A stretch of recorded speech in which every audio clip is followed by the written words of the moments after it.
सुप्रभात प्यारे बच्चों।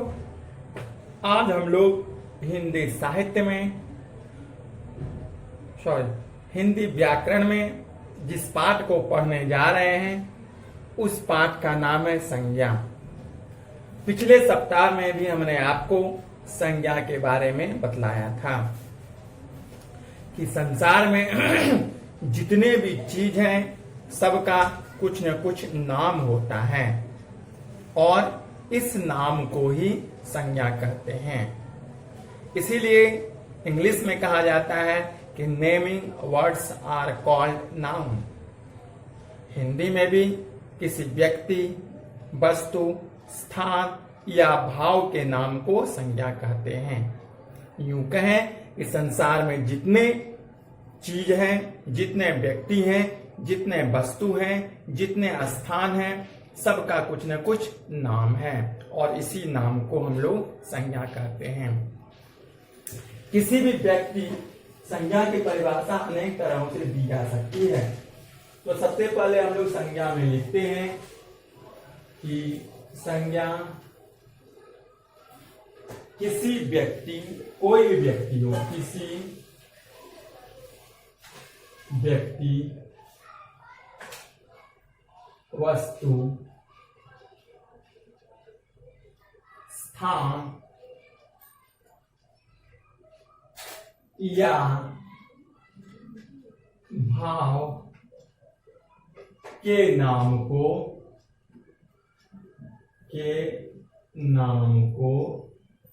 संज्ञा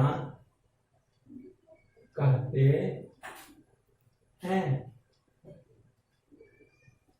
किसी व्यक्ति, वस्तु, स्थान या भाव के नाम को क्या कहते हैं? संज्ञा कहते हैं। हमने आपको पिछले सप्ताह भी बताया था कि संसार में जितने नाम हैं सबका न कुछ, जितने चीज हैं सबका कुछ न कुछ नाम है और उस नाम को ही संज्ञा कहते हैं। अब यहाँ पे प्रश्न यह उठता है कि हम लोग किसी व्यक्ति का, किसी वस्तु का, किसी स्थान का नाम क्यों रखते हैं?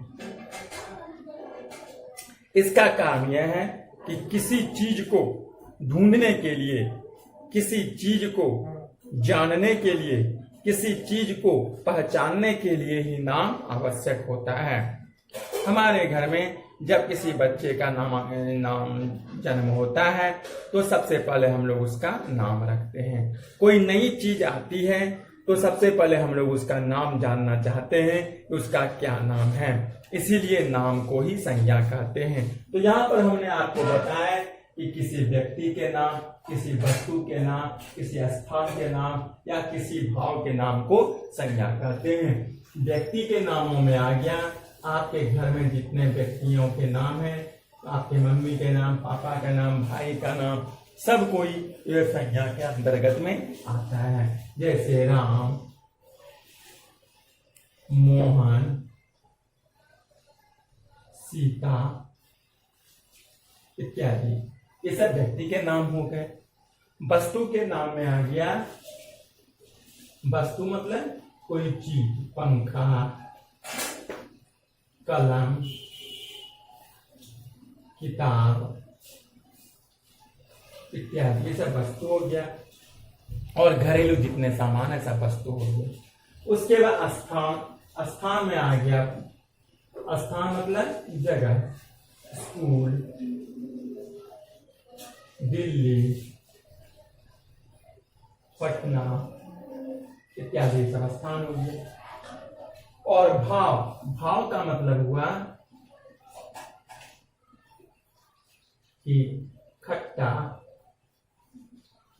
मीठा, खटाई, मिठाई, बचपना, बुढ़ापा इत्यादि सब भाव। तो इतने सारे नाम को हम लोग संज्ञा कहते हैं। हमने आपको बतलाया था, ये तो हो गई संज्ञा के बारे में, आप लोगों ने पहचान लिया, जान लिया, पढ़ लिया। अब इसके भेद हमने आपको बताया था कि बच्चों कहीं कहीं संज्ञा के 3 भेद होते हैं और कहीं कहीं संज्ञा के 5 भेद होते हैं। किसी किसी किताब में संज्ञा के 5 भेदों का नाम दिया रहता है और किसी किसी किताब में संज्ञा के 3 भेदों के ही नाम दिए रहते हैं।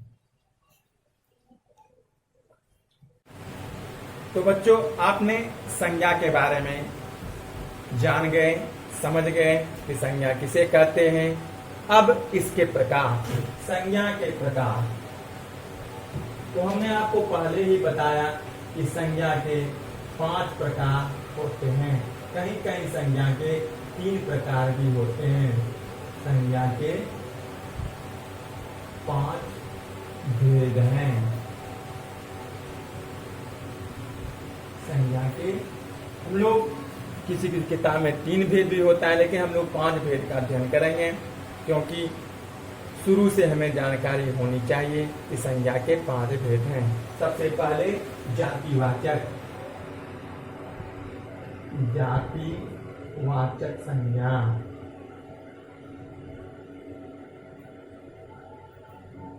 उसके बाद व्यक्तिवाचक संज्ञा, व्यक्तिवाचक संज्ञा। फिर भाववाचक संज्ञा, भाववाचक संज्ञा। चौथा समूहवाचक संज्ञा, समूहवाचक संज्ञा। और 5वां द्रव्यवाचक संज्ञा।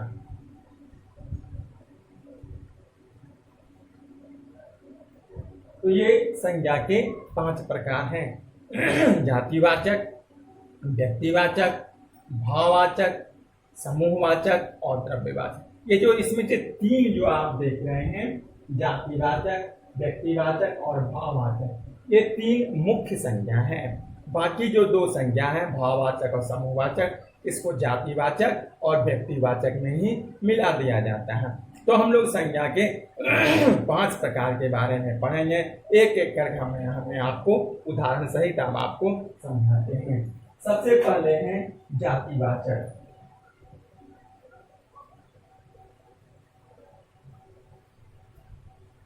जाति जैसा कि नाम से भी प्रसिद्ध है, यहाँ पर जाति में हिंदू, मुस्लिम, सिख, ईसाई, ये सब जाति का मतलब नहीं है। जाति का यहाँ पर मतलब है जिसमें सामान्य गुण होता है, उसको हम लोग जाति कहते हैं। तो सबसे पहले जातिवाचक संज्ञा, जातिवाचक संज्ञा।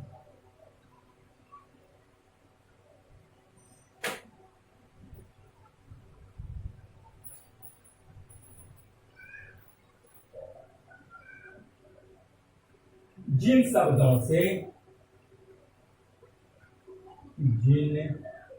शब्दों से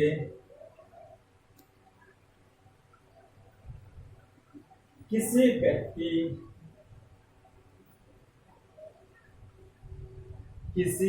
व्यक्ति, वस्तु या स्थान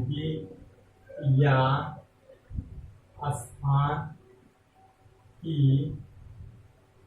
पूरी जाति का बोध होता है, पूरी जाति का बोध होता है,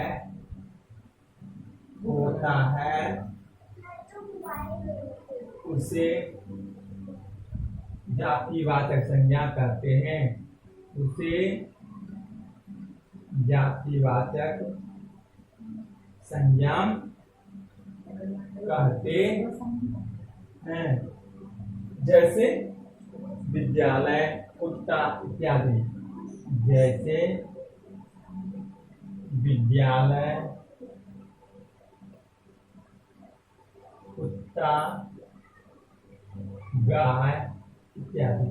तो यहाँ पर हम लोग देख रहे हैं कि जिन शब्दों से किसी व्यक्ति, वस्तु या स्थान की पूरी जाति का बोध होता है। पूरी जाति का मतलब है कि उसमें एक तरह के गुण, एक तरह की विशेषताएं होती है, उसे हम लोग जातिवाचक संज्ञा कहते हैं। जैसे उदाहरण के तौर पर हम लोग मनुष्य जाति के रूप में लिखते हैं, तो मनुष्य जाति में जितने मनुष्य होते हैं सबके 2 हाथ, 2 पैर, 2 कान, 2 आँख इत्यादि होता है।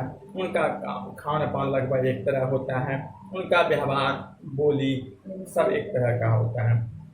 दूसरा उदाहरण जैसे हम लोग कुत्ता लेते हैं, तो कुत्ता जाति में जितने भी तरह के कुत्ते होते हैं सबको 4 पैर, 2 कान इत्यादि होते हैं।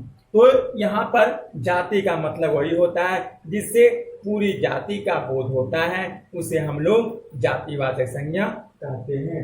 जैसे विद्यालय, विद्यालय मतलब स्कूल, कि जितने स्कूल हैं सब एक तरह के होते हैं, उसमें एक तरह का काम होता है, एक तरह की शासन व्यवस्था होती है, तो उसको हम लोग कहते हैं जातिवाचक संज्ञा। उसके बाद आता है कि व्यक्तिवाचक संज्ञा। व्यक्तिवाचक संज्ञा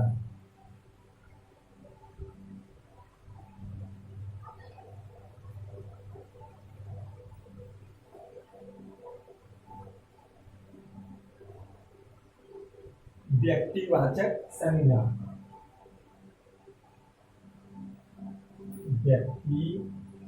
व्यक्तिवाचक संज्ञा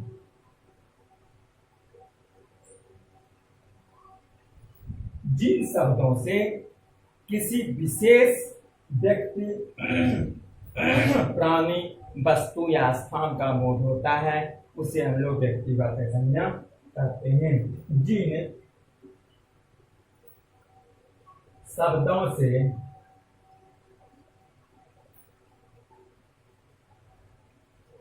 किसी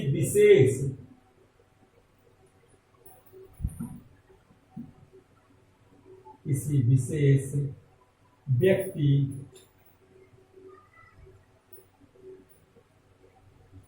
प्राणी, वस्तु या स्थान का बोध होता है उसे क्या कहते हैं? व्यक्तिवाचक संज्ञा कहते हैं। व्यक्तिवाचक संज्ञा कहते हैं। जैसे महात्मा गांधी,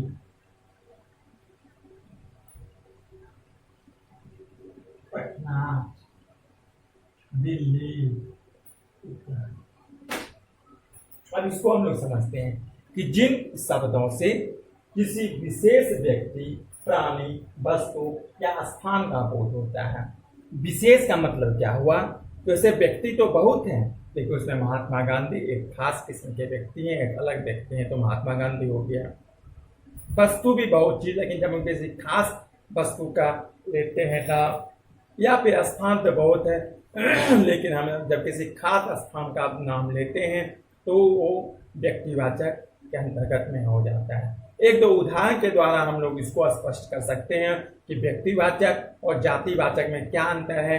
ज्यादातर बच्चे इन्हीं में कंफ्यूजन होता है कि किसे हम लोग जातिवाचक संज्ञा कहेंगे और किसे हम लोग व्यक्तिवाचक संज्ञा कहते हैं। तो व्यक्तिवाचक में हमने उदाहरण दिया, जैसे हमने आपको एग्जाम्पल दिया कि आप लोग किताब निकालिए, तो जैसे हमने आपको कहा कि किताब निकालिए तो आपके पास बहुत सारे ऑप्शन है, कंफ्यूजन है कौन सी किताब निकाला, हिंदी की, मैथ की, साइंस की, सोशल स्टडी की। तो ये किताब हो गया जातिवाचक, ये किताब जाति का बोध कराता है। और जब हमने कहा कि नहीं केवल आपको हिंदी की किताब निकालनी है तो ये हो गया व्यक्तिवाचक, इसको हम लोग कहते हैं व्यक्तिवाचक संज्ञा। क्योंकि हम जब किसी खास किताब का नाम लेते हैं तो उसको हम लोग कहते हैं व्यक्तिवाचक और जातिवाचक संज्ञा। तो दोनों में अंतर आपको समझ में आ गई होगी कि किसे हम लोग जातिवाचक और किसे हम लोग व्यक्तिवाचक कहते हैं। और उसके बाद आता है भाववाचक संज्ञा।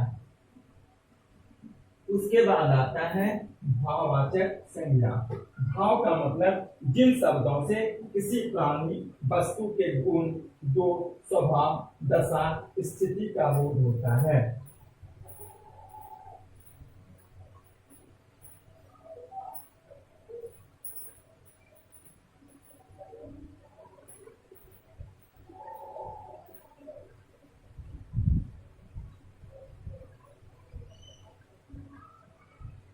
भाववाचक संज्ञा।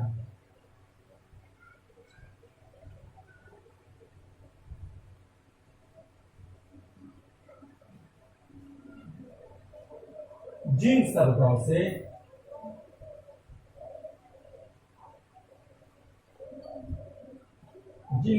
से किसी प्राणी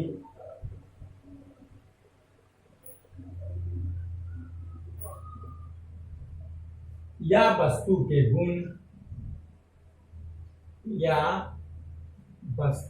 गुण स्वभाव, दशा, स्थिति या भाव का बोध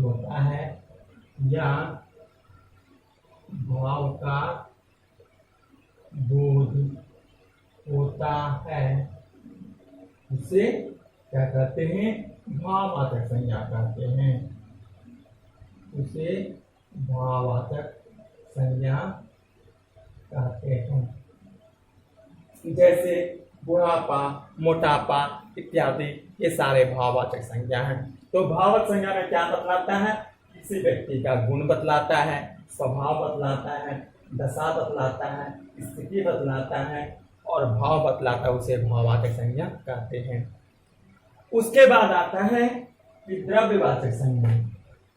जिन शब्दों से किसी द्रव्य, पदार्थ तथा अथवा धातु का बोध होता है उसे हम लोग द्रव्यवाचक संज्ञा कहते हैं। यो हम लोग यूँ कहें जिस संज्ञा को हम लोग नाप सकते हैं, तौल सकते हैं, उसे द्रव्यवाचक संज्ञा कहते हैं। तो किसी शब्दों से जिस शब्दों से किसी द्रव्य, पदार्थ, द्रव्य मतलब सोना चांदी, पदार्थ मतलब लोहा, चांदी, तांबा इत्यादि का बोध होता है, चावल, आटा, दूध, दही इत्यादि का बोध होता है, उसे हम लोग कहते हैं द्रव्यवाचक संज्ञा।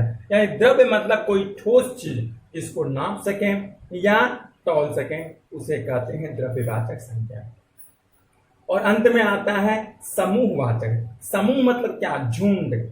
जब कोई संज्ञा एक समूह में हो, एक झुंड में हो, उसे हम लोग कहते हैं समूहवाचक संज्ञा। कि जिन शब्दों से किसी समूह का बोध होता है उसे समूहवाचक संज्ञा कहते हैं। समूह मतलब जहाँ पर इकट्ठा हो, जैसे बाजार हम लोग कहते हैं समूहवाचक संज्ञा है। क्यों है? क्योंकि बाजार में कोई एक दुकान नहीं होता है, अनेकों दुकान होते हैं। मेला में एक लोग नहीं, अनेकों लोग होते हैं। सेना, भारतीय सेना में कोई एक सेना नहीं होते, अनेकों सेना होते हैं। अंगूर का गुच्छा, एक अंगूर नहीं होता है। फूलों का गुच्छा, एक फूल का नहीं होता है। उसके बाद पुस्तकालय, कोई एक किताब उसमें नहीं होती है। तो ये सारा चीज समूहवाचक संज्ञा के अंतर्गत में आता है कि वो झुंड का बोध कराता है। तो ये पांचों प्रकार की संज्ञाओं के बारे में आपने अभी जाना, पहचाना और पढ़ा। इनमें से तीन संज्ञा जो हैं, जातिवाचक, व्यक्तिवाचक और भाववाचक, ये तीन संज्ञा प्रमुख हैं और इन तीनों के बारे में आपको हमने दो बार बताया। अब तीनों के बारे में एक बार फिर से हम लोग सबके बारे में एक एक करके सुन लेते हैं। सबसे पहले हमने आपको बताया जातिवाचक संज्ञा के बारे में, जिससे किसी संज्ञा के जाति भर का बोध हो, किसी प्राणी, वस्तु, स्थान के जाति भर का बोध हो, उसे जातिवाचक संज्ञा कहते हैं।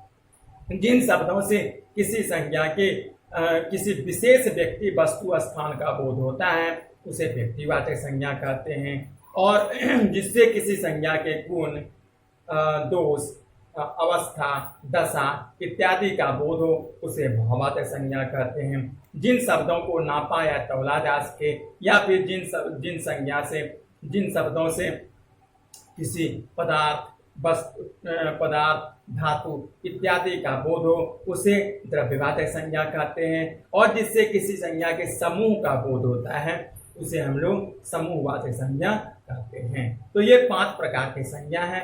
इस पाठ से हम लोग प्रश्न जो बनाएंगे उसमें यही होता है कि किसी संज्ञा की परिभाषा आपको दे दिया जाएगा लिखने के लिए और बतलाया जाएगा कि यह कौन सी संज्ञा है। ज्यादातर आता है कि समूहवाचक संज्ञा कि फूलों के गुच्छे को क्या कहते हैं, पुस्तकों के गुच्छे को, जहाँ पे पुस्तक एक जगह हो उसको क्या कहते हैं। तो ये सब आगे कक्षा में आता है। आप लोगों का भी केवल सभी संज्ञाओं के बारे में जानकारी प्राप्त करना है और सभी संज्ञाओं के बारे में उदाहरण स्वरूप देखना है। तो बच्चों, इस पाठ में हमने आपको संज्ञा के बारे में पढ़ाया।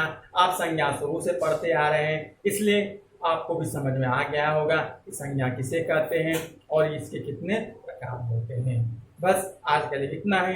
धन्यवाद। घर पर रहें, प्रसन्न रहें, स्वस्थ रहें।